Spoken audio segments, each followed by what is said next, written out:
at an early age, I mean, we discovered, we saw issues in school that were a problem, and we saw some mistruths and trouble with the truth and manipulation and some defiance when he got caught doing certain things that, quite honestly, I just minimized it.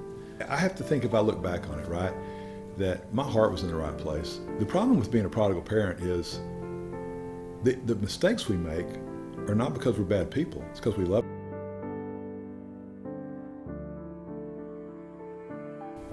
I mean, so I loved him, and I let those accolades, I think, make me minimize the other stuff that was going along. So all of this stuff from 4th grade to high school, there was an academic side where he put that aside. He had some ADD, ADHD, he had some other issues, and for whatever reasons, academics was not his strong suit. He was not pursuing that. And I don't think, so those tendencies continued, and they were pretty consistent. You know, we picked them up in the 2nd grade.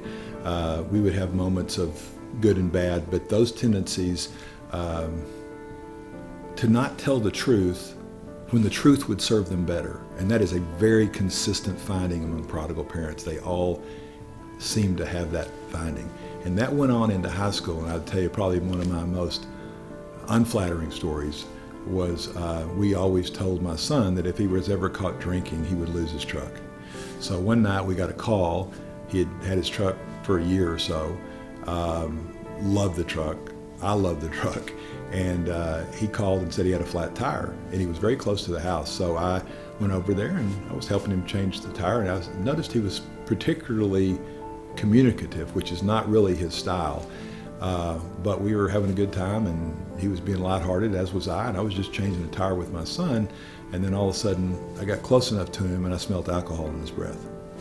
So it's one of those times, and there's many of these as a prodigal parent, when the communication keeps going, but it's like you lift out away from it and you're thinking about the implications of what's happening. And life's going on, but you're going, this is a big deal. And the whole time I was thinking about, what am I going to do, and this, that, and the other. And so this is one of my most horrible enabling stories, but I got him in the truck. We sat down before we went home, and I had my car, but I got in the truck with him, and I said, son, I know you've been drinking, and I know we said we were going to take away this truck, but it's going to kill your mother if we do that. It's going to inconvenience her, so we're not going to tell her, and we're going to give you one more chance.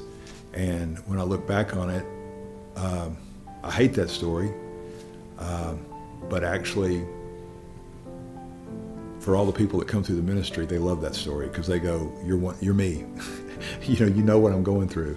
And so those things begin to escalate. And those are some of the things that we had an opportunity to really make a difference there.